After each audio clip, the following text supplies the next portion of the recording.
tretji epizodi podcasta Integriteta je MVP, ki poteka v sklopu istoimenskega projekta Integriteta je MVP v organizaciji mreže Mama in Mladinskega kulturnega centra Maribor ter z finančno podporo Komisije za preprečevanje korupcije. Današnja gostja je Marja Guček, direktorica Mladinskega kulturnega centra Maribor, ki je bila tudi ena od gostij oziroma odločevalk na dogodku, ki je potekal v sklopu tega projekta oktobra v MKC Maribor kulturnem inkubatorju. Marja, lepo pozdravljena. Zdravo, zdravo. Za začetek predlagam za poslušalce, da vejo, da se tikava, ker se pač tikava tudi sicer, pa bo verjetno malo bolj domače. Zdaj, naš podcast začenjamo vedno z enim takšnim osnovnim vprašanjem in v duhu današnjega časa. In sicer smo vprašali ChatGPT, kaj je integriteta, in ChatGPT je odgovoril, da je integriteta zaupanje, ki temelji na doslednem ravnanju v skladu z etičnimi standardi. V praksi integriteta pomeni, da človek ne samo trdi, da je pošten, ampak dejansko živi in deluje na način, ki to trditev potrjuje. Kako se ti zdi ta odgovor umetne inteligence? Odgovor se mi zdi v redu. Se mi zdi, da lepo pove to, da gre pri integriteti za neko skladnost med besedami in med dejanji. Bi ga pa mogoče malo dopolnila. Pa to ne pomeni, da sem pametnejša od četa, ampak takrat, ko smo imeli ta dogodek, ki si ga omenila, torej v oktobru z mladimi v kulturnem inkubatorju in smo govorili o integriteti na področju izobraževanja, zaposlovanja, športa in politike z mladimi, sem jaz pred tem, ko sem se tudi pripravljala, vprašala ChatGPT, da mi najde en primer, kako srednješolcem razložiti pojem integritete.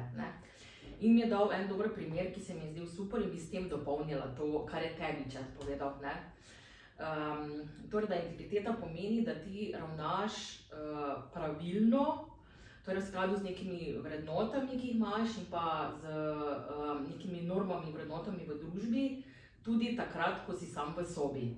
Torej ne samo takrat, ko si v množici ljudi, ampak tudi takrat, ko tega noben ne bo videl, zato noben ne bo vedel in da je to tisti pravi opis ali pa primer integritete, ki se mi zdi, da ga vsi razumemo, zaradi tega, ker se mi zdi, da včasih ta pojem integritete tudi malo tak težek za razumeti, kaj vse pod to sodi. Zdaj, tako kot ChatGPT očitno vsakemu odgovori, glede na to, kako je vprašanje formulirano, zastavljeno, pa ima tudi vsak zase nek osebni odgovor na to vprašanje, kaj je integriteta oziroma kdo je integriteta z osebo, kdo je oseba z integriteto.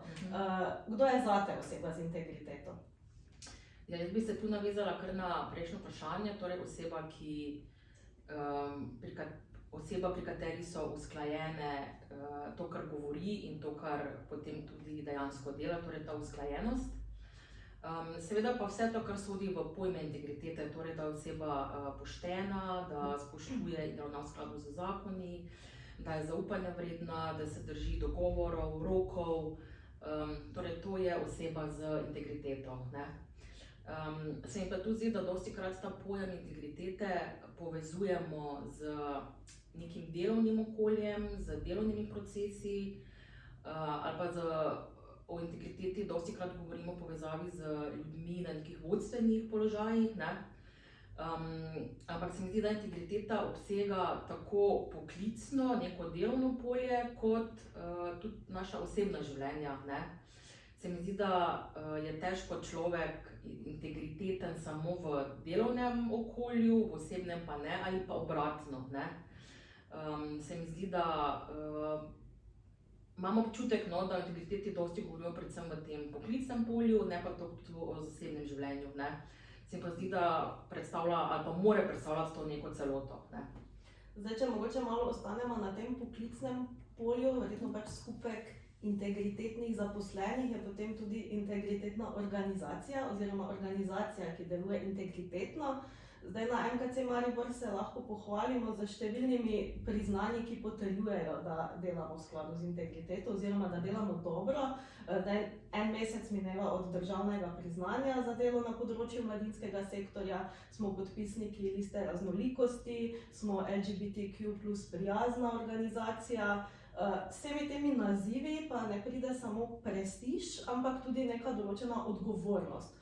Zdaj, kako MKC Maribor skozi tvoje oči in skozi tvoje vzvode, ki jih imaš, ohranja ta ugled in ali je naporno neprestano predstavljati nek vzor? V bistvu kar zahtevno vprašanje. Jaz mislim, da se za nobeno priznanje ali pa certifikat ne odločimo zaradi večjega ugleda. Torej, ko dobimo neko priznanje ali pa ko se odločimo, da smo prijavili na nek poziv, ki lahko prinese neko priznanje in potem to priznanje dobimo, je seveda fajn, ne? Vedno smo veseli, ali pa tudi če to posameznik dobi, smo veseli. Je pa to seveda tudi neka odgovornost za naprej, ker enkrat, ko dobiš neko tako priznanje, sploh če govorimo o nekih državnih priznanjih, je to tudi neka zaveza ali pa odgovornost, ki jo čutiš, da boš vsaj enako kvalitetno delal tudi naprej. Pri certifikatih je mogoče malo drugače. Jaz sem certifikate mogoče bolj rada kot priznanja, zaradi tega, ker priznanje za neko delo enkrat prejmeš in je to to, ne? Večina certifikatov pa je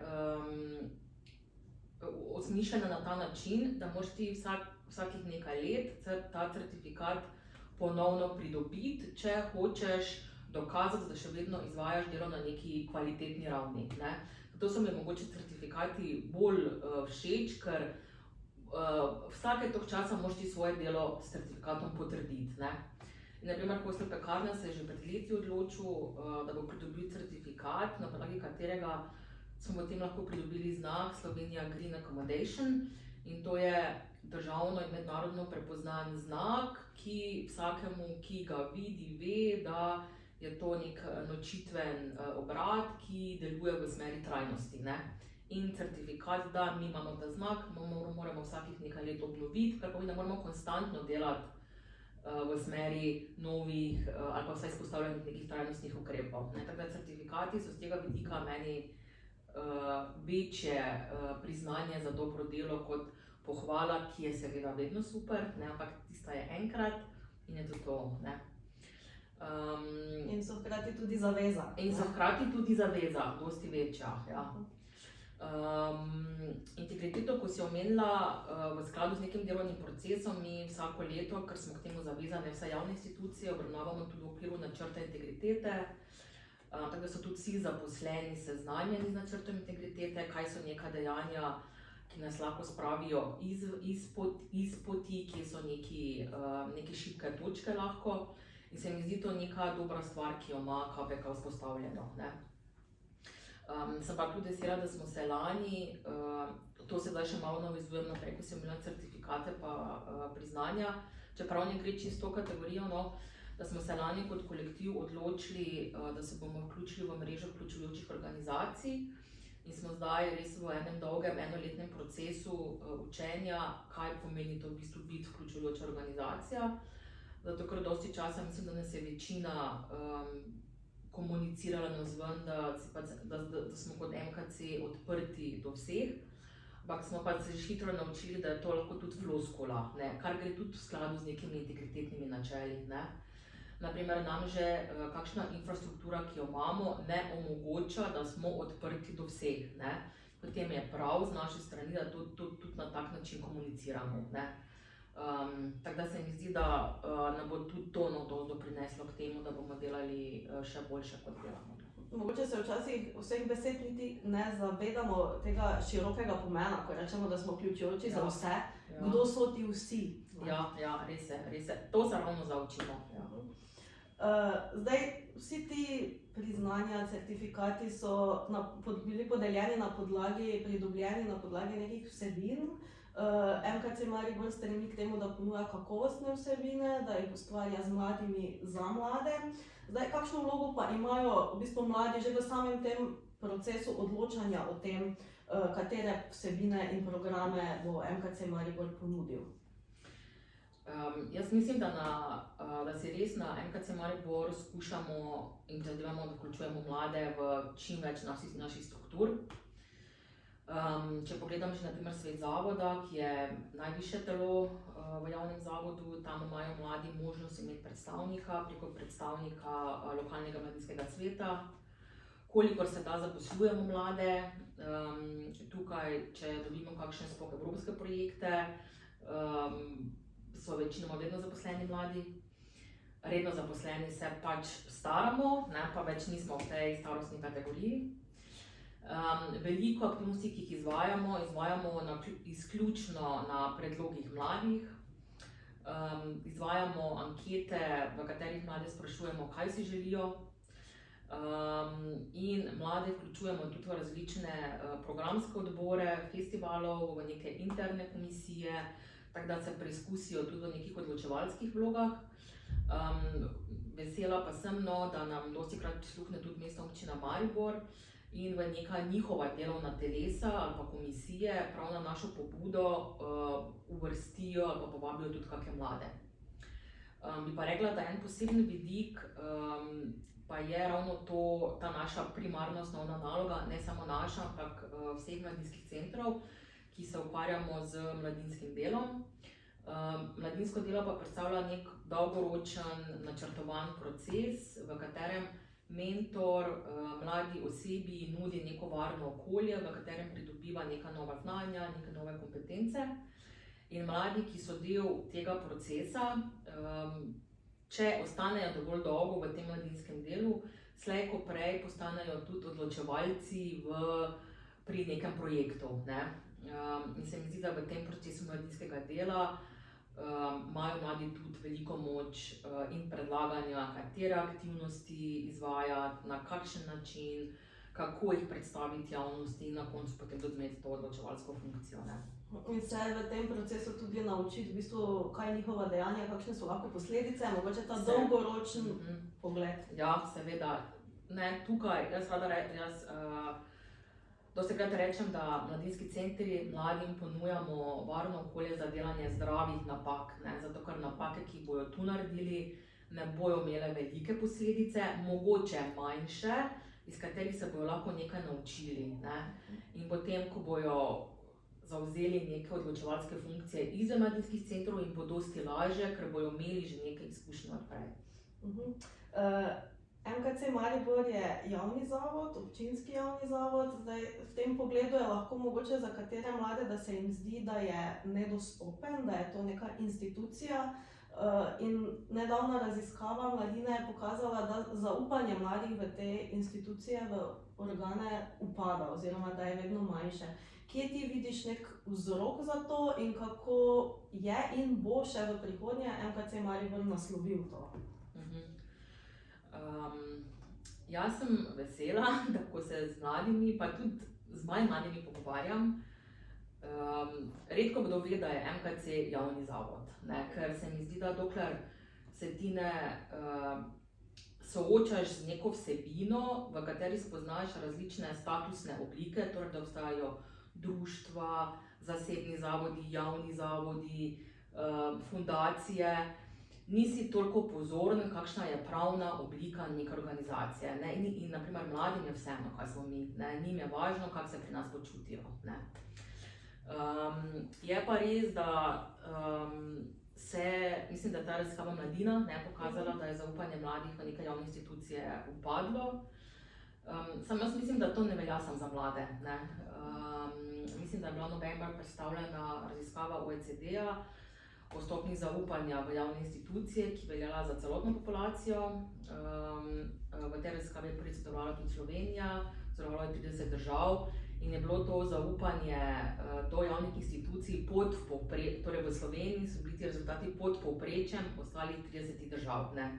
Jaz mislim, da to nezaupanje velja na splošno pri nas, ne. Jaz mislim, da pač zaradi tega, ker postopki trajajo zelo dolgo časa, ne. Danes živimo v času, kjer vsi, ne samo mladi, pričakujemo neke hitre rešitve. Mladi mislim, da še toliko bolj, ne, mogoče zato je pri njih to nezaupanje mogoče še malo večje. Pa žal tudi neki ti primeri, o katerih poročajo mediji, kar je prav, da poročajo o ravnanjih ali javnih institucij, javnih oseb, tudi gospodarskih družb, ki nimajo povezave z integritetnim ravnanjem, ne, vplivajo na to, da se mogoče zaupanje v javne institucije krha. Ne. Se mi pa zdi, da dostikrat javne institucije mogoče tudi ne znamo, kakšne vsebine skomunicirati na način, ki je blizu mladim. Zdaj, mi se tukaj trudimo, tudi zaradi tega, ker smo mladinski center, ne, ampak če pa gledamo neke druge institucije, ne vem, če gledamo ministrstva, mislim, že mi včasih kaj težje razumemo, najdemo, pridemo do informacij, ne, kaj šele mladi.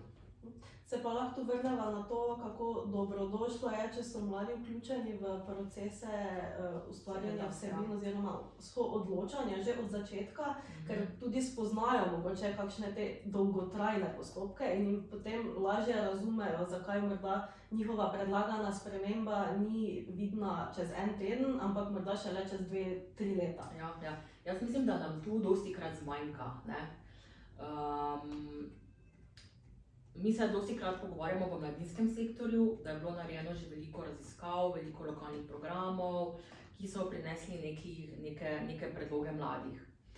Potem se spišejo neki dokumenti, ki trajajo 4-5 let, in v tem času se dostikrat pozabi na obveščanje tistih, ki so sodelovali v tem procesu, kaj se zdaj s temi stvarmi dogaja, ne. In se mi zdi, da dostikrat tega ne naredimo, ker nimamo še kaj za pokazati in nas je strah povedati, da glej, nismo še tam, kjer bi želeli biti in da bomo to razumeli kot neuspeh, ne. In tega potem rajši ne naredimo, ne. Kar je mogoče hujše, kot če smo iskreni, pa povemo, glej, v enem letu smo lahko naredili samo to pa to, ostalo nam je še veliko stvari, ampak žal, situacija je bila taka pa taka, šlo je narediti samo to, ne. Tako da mislim, da nas tu včasih zaradi nekega strahu pred neuspehom, pred obsojanjem, kaj vse bi že mogli narediti, nam tu potem malo zmanjka, ne. Predvsem pri mladih se mi zdi ta naslednji korak pomemben, ker morda v tem času se njihov fokus že preusmeri na kakšno drugo vsebino oziroma zanimanje in potem tudi angažiranost, ki si jo želimo pri mladih, upade. Zdaj, govorili smo o zaupanju oziroma upadu zaupanja v organizacije na splošno.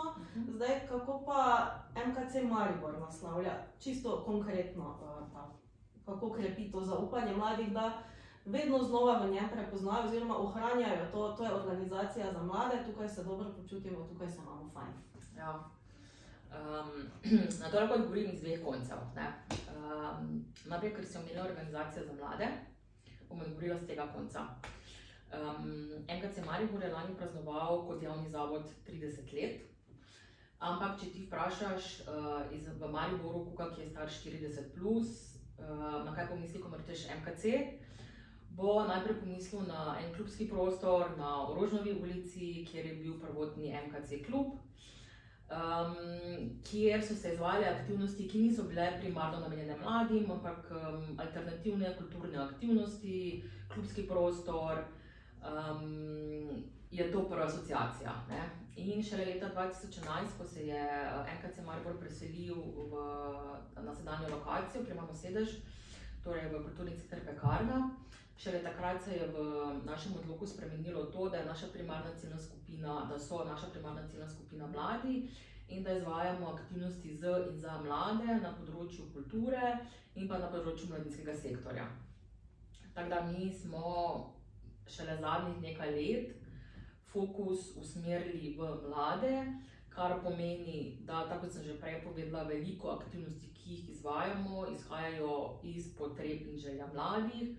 In posledično s tem smo počasi spremenili tudi način komuniciranja z mladimi, v katere tudi vključujemo mlade, torej da so mladi tisti, ki pripravljajo vsebine, ker najbolj vedo, kako svoje sovrstnike obvestiti o nekem dogajanju, ne.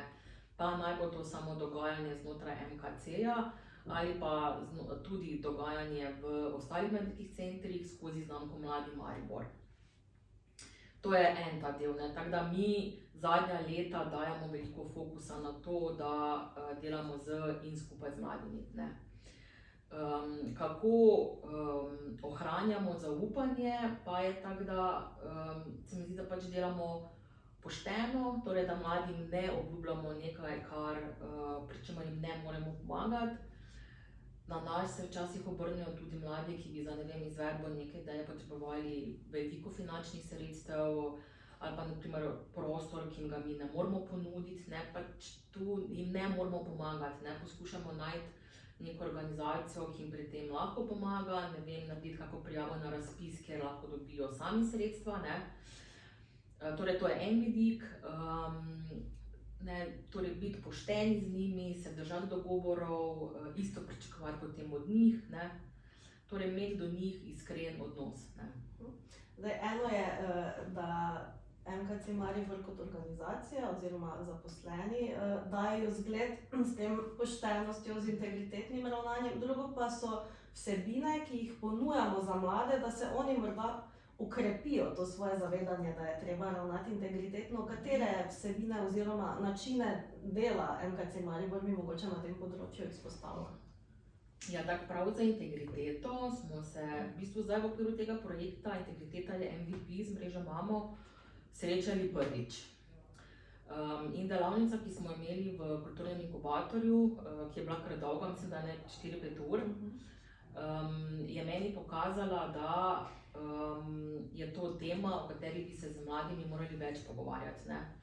Videlo se je, da se je bilo o tej temi težko pogovarjati, ker ni oprijemljiva. Tako da mislim, da je bilo na začetku veliko, ne vem niti, kako bi prav opisala. Videlo se je, da je tema, o kateri se mladi dostikrat ne pogovarjajo, da smo mogli najti prave načine, prava podvprašanja, kako z njimi priti do srži integritete. Tako da jaz mislim, vem, da je Komisija za preprečevanje korupcije okrepila aktivnosti, s katerimi tudi za mladimi govorili o pojmu integritete, ampak se mi zdi, da bi lahko to še okrepili. Ker naprimer jaz priznam, da dokler nismo prišli v ta projekt za mrežo Mama, mi prav o pojmu integritete v ostalih projektih nismo debatirali pa razmišljali. Torej v sklopu mladinskega dela, kjer se z mladimi pogovarjaš o tem, da kakšne posledice lahko imajo neke njihove odločitve na njih, na ostale udeležence, na okolje, to ja, ampak prav o pojmu integritete pa se nismo pogovarjali. Tako da je bil to prvi konkreten projekt, no, izkušnja delavnice pa kaže, da po mojem bi teh vsebin rabili še več. Sploh se mi zdi, če se tudi jaz navežem na ta oktoberski dogodek v kulturnem inkubatorju, da je bilo mladim pa tudi nam zanimivo, ko smo začeli kopati v to integriteto, na katerih področjih vse, da se to ne navezuje samo na politiko, na neko to odločanje, ampak že čisto osnovno na področju športa, o tem, kako ravnajo trenerji, v prostem času, ko se udeležuješ kakšnih krožkov, kako se vrstniki med sabo obnašajo drug do drugega.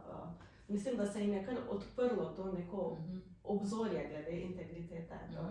Ker se pa je izkazalo, da jim je pomembno, predvsem da imajo občutek, da so obravnavani pošteno, oziroma da se ljudje do njih vedejo pošteno. In pri športu je bila najbolj napeta debata. Tam je veliko polja za izboljšave še, ko sodijo sodniki, sploh v nogometu, se mi zdi.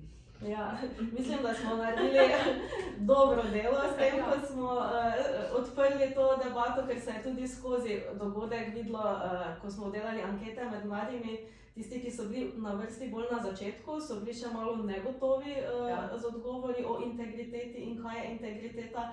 Kasneje si jih spraševal tekom delavnice, bolj so se nekako zavedali pomena in česa vse se dotika. Ja, kaj bi pa mogoče zase rekla, si ti zvesta sama sebi, oziroma vsak se kdaj znajde v situaciji, ko je v precepu, kako ravnati, kako se takrat ti spopadeš, o čem razmišljaš, kaj diskutiraš v svoji glavi? Ja, jaz se, tako kot si lepo rekla, jaz se trudim biti človek, ki ravna v skladu z nekimi svojimi vrednotami. Tako v poklicnem življenju kot v zasebnem življenju.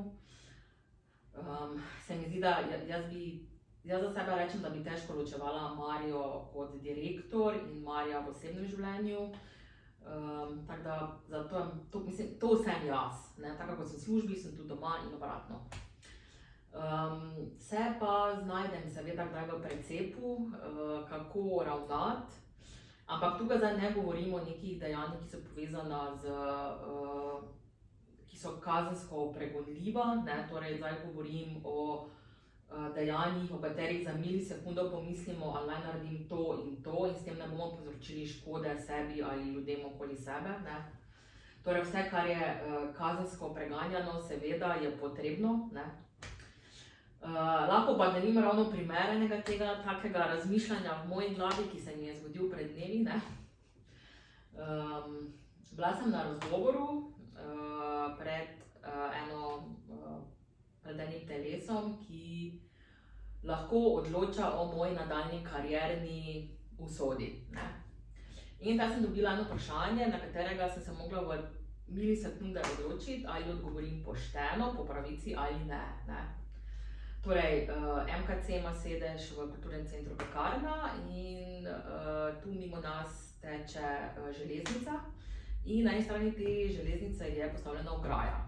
In vsake toliko časa nekdo del ograje odreže, tako da lahko potem hodimo preko železnice, ne pa okoli po podhodu, ne? In torej ta en predstavnik tega telesa me je vprašal, ali ko se ograja odreže, hodim tudi jaz čez železniško progo, ne? In v tisti milisekunde sem se mogla seveda odločiti, ali povem po pravici, da ja, tudi jaz kršim železniški prometni red, ne? In grem preko tračnic ali grem okoli, ne? In sem odgovorila po pravici, ne? Da, glej, človek sem, pač grem preko tirov, čeprav vem, da ni prav, ne? Mislim, da bi se vsi zaposleni na MKC Maribor znašli v tej dilemi ob tem vprašanju. Ja.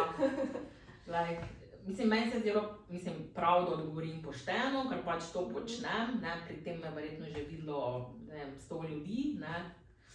Ampak ne, tukaj se, v takih situacijah se tudi malo pokaže integriteta ljudi, ne? Zagotovo pri teh najmanjših odločitvah se potem nakaže, kako človek ravna pri tistih velikih odločilnih. Mene pa presenetilo vprašanje. Ja, zanimivo izgled vprašanje, vsekakor. Sicer si omenila, da Marja doma je Marja v službi in obratno, ampak vseeno kot vodja Mladinskega kulturnega centra, kaj je zate tisto, kar na področju integritete nekako ima največjo težo? Kaj se ti zdi najbolj pomembno, da ti kot direktorica poudarjaš? Jaz mislim, da ni razlike, če vodiš javni zavod, ki je mladinski center, ali pa če vodiš društvo, občino, pač neko drugo organizacijo, da neke vrednote, po katerih vodiš ti organizacijo, izhajajo iz nekih vrednot, ki si jih ti pridobil v življenju. Pa mislim, da tudi nekih preteklih izkušenj, ki jih imaš sam ali s preteklim vodenjem, ali pa ki si jih dobil od preteklih vodij, ne? Torej, ne glede na organizacijo, ki jo vodiš, mislim, da so torej tvoje vrednote, pa pretekle izkušnje, je tisto, na podlagi česa vodiš ti organizacijo, ne? Jaz, ko sem postala direktor, sem si rekla, da pač po noči rada mirno in dobro spim in da pač odločitve, ki jih bom sprejemala, bojo temeljile tudi na podlagi tega, ali bom zaradi te odločitve lahko po noči vredno in dobro spala in se mi zdi, da mi pač gre, ne. Je pa res, da nekaj, kar sem se naučila v procesu, ne samo vodenja, tudi nekih supervizij, ki jih imamo vodje, je to, da ni nujno, da imajo pač vodje, s katerimi se srečujem, enake vrednote, kot jih imam jaz, ne. In to vem, da mi je bilo nekaj, kar sem mogla pri sebi predelati, ne. Torej, da če nekdo deluje v skladu z nekimi drugimi vrednotami, da tega ne obsoja, ne, ampak pač to je njegov način vodenja in je to njegovo, ne. Pa se ti kdaj vseeno mogoče zazdi, ko si kje v neki situaciji, da se narekovajih samo cenzuriraš, da rečeš, to pa morda zdaj ne bi naredila, ker morda pa bo kdo videl, pa bo potem vse govorilo direktorica MKC Maribor. Pa Ja. ne govorimo o nekih prepovedanih stvareh, ampak mogoče kakšne spontane, sproščene stvari, ki si jih prej počela, pa zdaj mogoče, ali pa vse presodiš, da v tistem trenutku morda pa to ne bi. Ja. Kot vidiš, čez železniške tire, kjer ni dovoljeno, še vedno hodim. Moram reči, da mogoče na začetku, ko sem postala direktor, me je prešinilo, ampak ne da bi me bilo tega strah, ampak bolj kot odgovornost, da pač žal tako je, da direktor, ne glede na to, katere organizacije da si, pač malo tudi predstavljaš organizacijo navzven, ne? In zdaj ne glede na to, ali gre to zdaj za tvoje poklicno življenje ali pa za tvoje osebno življenje, ne? Ampak da bi pa imela to skozi nekje od zadaj v podzavesti, tega pa nima, ne? Torej še vedno poleti rada vzamem dekico in se sedem na parku na tla, ker se mi zdi to fajn, čeprav se ne sliši mogoče zelo direktorsko, ne. Mogoče neko področje, kjer sem še najbolj pozorna, če lahko potem tako rečem, so mogoče družbena omrežja, ker se tam lahko hitro nekaj vidi, ne, drugače interpretira. Mogoče sem tam malo bolj pozorna, kaj objavljam, drugače pa ne. To je sicer dober nasvet na splošno za vse, ne samo da pač pazljivo in premišljeno z družbenimi omrežji, ker ko je enkrat tam, je zavedno tam in ne moreš odstraniti. Verjetno pač mesto direktorja prinese tudi določene pritiske, oziroma treba je žonglirati med veliko željami, pričakovanji, morda to kakšnega mladega, ki ima ambicije, ampak ga morda to vseeno malo skrbi, odvrne, kako bo to, kako se bo s tem spopadal. Kaj bi ti svetovala mladim, ki morda razmišljajo oziroma stremijo k neki karieri, ki vodi na koncu do vodstvenega položaja? Jaz bi svetovala, da začnejo pridobivati izkušnje na področju, kako je biti odločevalec, čim prej, ne. Jaz mislim, da možnosti in priložnosti za to je veliko.